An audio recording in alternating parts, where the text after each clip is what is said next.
Rapid synonym ni fast, fast vuba. Enlarge ni expand, kwagura.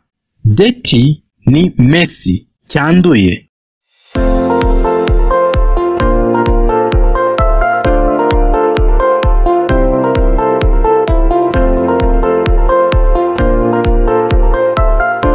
Thank you again for coming on Learn English with Bonach. Nanone tugwaye ikaze kuri Iga Icyongereza na Bonach.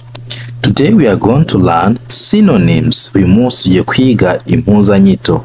Kwiga impuzanyito ni bimwe mu bintu bigufasha kumenya vocabulary cyangwa se inyunguramagambo z'icyongereza zigiye zitandukanye. That's what we are going to be doing together. Ibyo rwose nibyo tugiye kuba dukorera hamwe. Alright, now let's start the lesson of today. Reka twinjire mu isomo ry'uyu munsi ndetse tukwibutsa yuko ukeneye kwigana icyongereza natwe twakwigisha, wafata nimero yacu ukatuvugisha tukagukurikirana aho waba uri hose, turakwigisha nta kibazo. Okay, let's do this. Competition synonym ni contest, irushanwa. Comprehend synonym ni understand, kumva cyangwa se gusobanukirwa. Garments synonym ni clothes, imyambaro. Bring ni fetch, kuzana. Underneath synonym ni below, munsi. Beg synonym ni request, gusaba. Effect synonym ni result, ingaruka. Yawn ni bow, kwayura. Last, busy ni engaged, guhuga. Iyo umuntu aguhamagaye and then the line is engaged, iba iri busy. Candy synonym ni sweet, kiryohereye. Categorize ni classify, gutondeka. Constitution ni charter, itegeko nshinga. Chiefly ni mainly, cy'ingenzi. Inspect synonym ni examine, kugenzura. Inventory synonym ni stock, ububiko. Invoice synonym ni bill, fagitire. Lacking ni missing, kubura. Joy synonym ni delight, umunezero. Disappear synonym ni vanish, kubura. Catastrophe ni disaster, ikiza. Refuse ni deny, kwanga. Disclose ni reveal, guhishura. Disgrace synonym ni shame, ikimwaro. Especially ni particularly, by'umwihariko. Fundamental synonym ni essential, cy'ingenzi.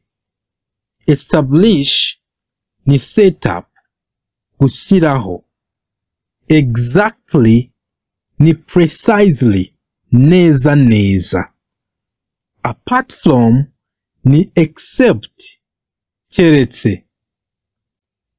Hardworking synonym ni diligent, ukora cyane.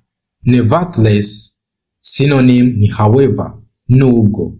Hypocrisy ni deceit, uburyarya. Introvert synonym ni quiet, utuje cyangwa se udakunda utisanzura. Money synonym ni cash, amafaranga. Outgoing synonym ni extrovert. Wibuke ko twabonye ko introvert ari utuje, noneho opposite ya introvert ni extrovert, wisanzura. Umwe dukunda kwita ngo ari sociable, uwo abari extrovert. Quarantine ni separation, akato. Rich ni well off, ukize. Well to do ni wealthy, ukize.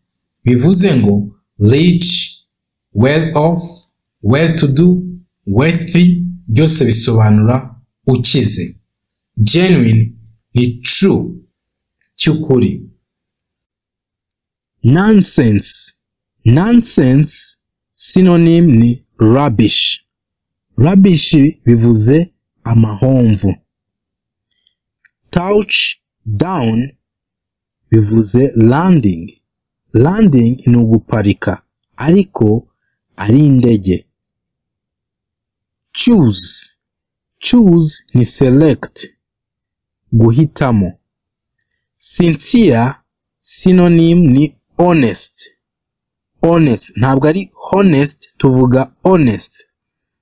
Sincere, honest, inyangamugayo. Sure synonym ni certain, kiricyo. Fake synonym ni phony. Phony ni kitari umwimerere. Forgive ni pardon. Pardon kubabarira. Rapid synonym ni fast. Fast vuba. Enlarge ni expand, kwagura. Dirty ni messy, cyanduye. Run out ni expire, kurangira. Explode ni blown up, gusandara. Everlasting ni eternal, gihoraho.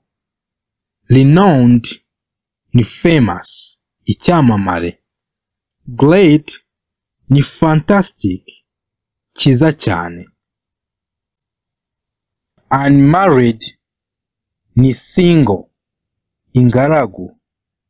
Suggest cyangwa se suggest ni propose, gutanga igitekerezo. Writer synonym ni author, umwanditsi. Job synonym ni work, akazi. Have ni possess, kugira. Tuvuga possess, ntabwo ari possess. Possess, kugira. Abandon synonym ni forsake, kureka cyangwa se gutererana. Ability ni skill, ubushobozi. Daybreak synonym ni dawn. Dawn, akabwibwi. Clue synonym ni mean. Mean ni umugome. Approve, endorse, kwemeza. Amateur, beginner, umutangizi. Advocate, support, gufasha cyangwa se kuvugira. Beautiful synonym ni attractive, cyiza cyangwa se mwiza. Contented, satisfied, unyuzwe. Abundant ni ample. Ample bivuze bihagije. Delicate ni fragile, cyangirika ubusa. Demonstrate ni protest, kwigaragambya. Destiny ni fate, igeno. Devil synonym ni Satan, sekibi. Diminish synonym ni decrease, kugabanyuka. Contaminate synonym ni defile, kwanduza. Aid synonym ni help, gufasha. Daring, bold, utinyuka. Friendly sociable, ugira urugwiro. Always synonym ni forever, iteka. Kimwe mu bintu byagufasha kuvuga icyongereza ndetse bitakugoye ni ukumenya interuro zitandukanye zikoreshwa mu buzima busanzwe. Iki gitabo kirimo interuro 5,000 zisobanuye mu Kinyarwanda, hakabamo n'ibibazo ndetse n'ibisubizo by'ibyo bibazo, ku buryo mu gihe umuntu akubajije ikibazo ushobora kuba wasubiza nta kibazo, cyangwa se mu gihe ukeneye kuba wabaza ushobora kuba wabaza icyo ushaka kubaza. Ikindi harimo interuro ku ngingo zigiye zitandukanye, ku buryo kugira iki gitabo byagufasha mu cyongereza cyawe cyo kuvuga. Niba mu gihe uri kuvuga amagambo akubana makeya, this is a book for you. Iki ni igitabo cyagufasha. Iki gitabo kigambiriye kuzamura inyunguramagambo zawe z'icyongereza. Harimo amagambo asobanuye English and Kinyarwanda Dictionary, inkoranyamagambo y'icyongereza ndetse n'ikinyarwanda.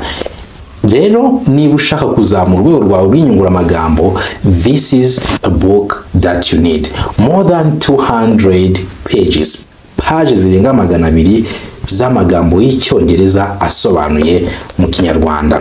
This book can help you to improve your vocabulary. Iki gitabo cyagufasha kongera inyunguramagambo zawe. Igihe cyose cyo gusobanura ibikorwa dukenera gukoresha inshinga. Okay? Iki gitabo kirimo regular verbs, inshinga zikurikiza amategeko, irregular verbs, inshinga zidakurikiza amategeko. Kuri buri nshinga tukaguha urugero, okay, ku buryo uramenya inshinga ukaba ushobora no kuba wayikoresha.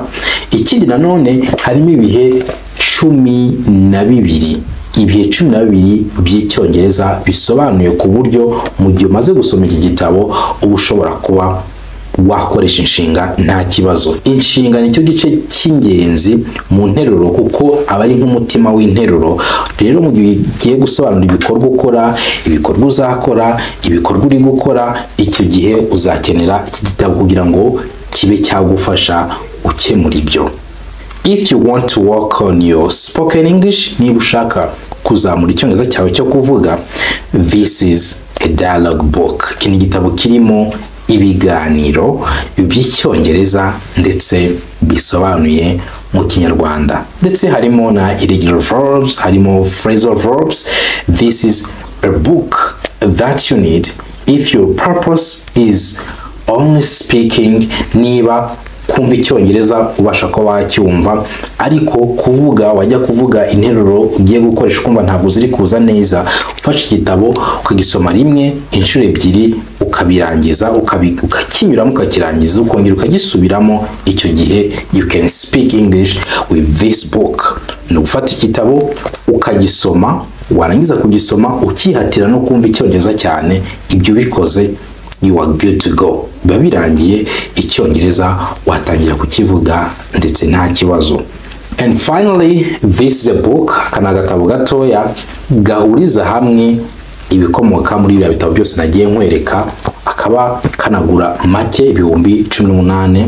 Rero nako ugakeneye, we can help you to get it, kuko hari abagenda batubwira yuko bakeneye ibitabo by'amafaranga makeya. We prepared this book for you.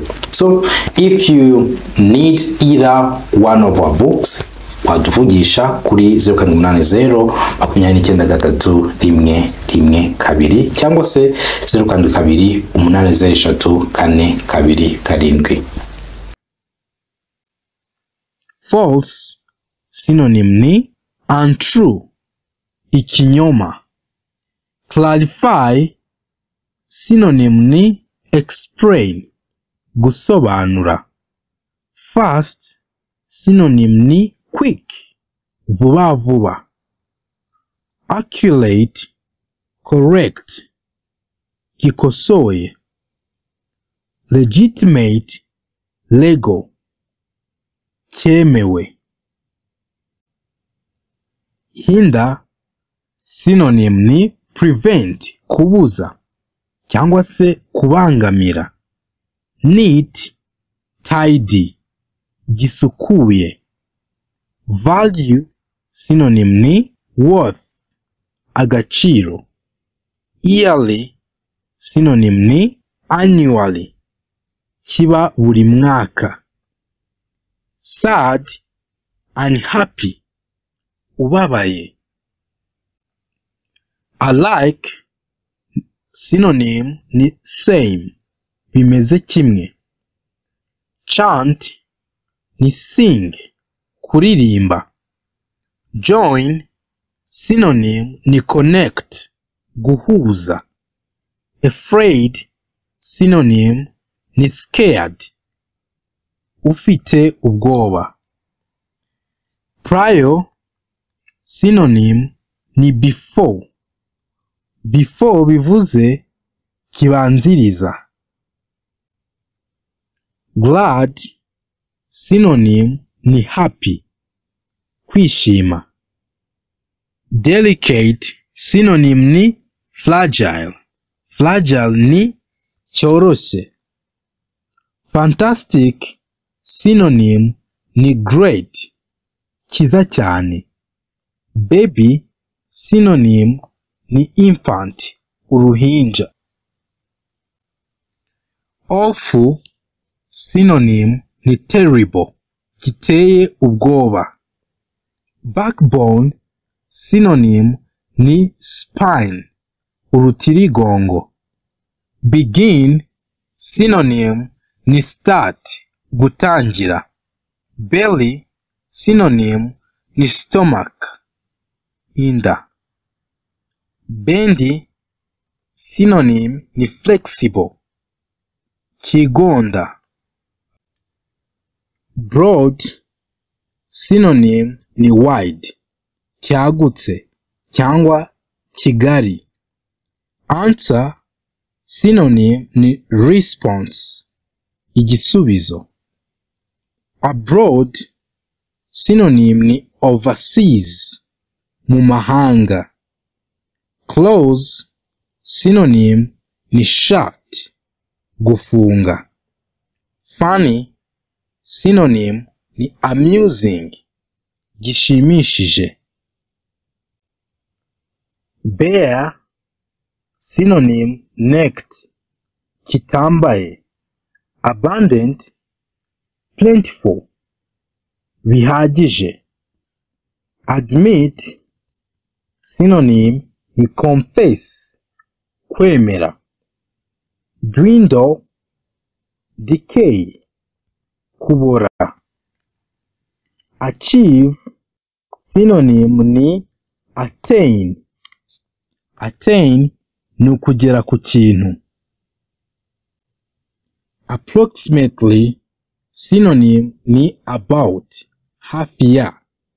Abstract, synonym ni achieve, kugera ku kintu. Accomplish, synonym ni achieve, gusohoza. Almost, synonym ni hafi ya. Almost, synonym ni nearly, hafi ya. Annoy, synonym ni bother, kubangamira. Answer, synonym ni reply, gusubiza. Besides, synonym ni moreover, byiyongeye. Appear, synonym ni seem. Seem bivuze bisa nkaho. Aromatic ni fragrant, impumuro. Arrive ni reach, gusika. Nightfall, synonym ni dusk, umwijima cyangwa se akabwibwi. Inform ni notify, kumenyesha, ariho ijambo notification riva. Stubborn ni obdurate, ufunga umutwe. Thing ni object, ikintu. Compulsory ni obligatory, cy'itegeko. Behind, synonym ni bottom. Bottom na mabuno. Bum synonym ni backside, amabuno. Bivuze ngo behind, bottom, bum, backside byose bisobanura amabuno. Business synonym ni trade, ubucuruzi. Commerce ni business, ubucuruzi. Bivuze ngo business, trade, commerce byose bisobanura ubucuruzi. Barter ni exchange, igurana. Lesson ni class, ishuri. Receptionist ni clerk, uwakira abantu cyangwa se umukarani. Intelligent ni smart, umunyabwenge. Collect ni gather, gukusanya. Console ni comfort, gukomeza cyangwa kwihanganisha.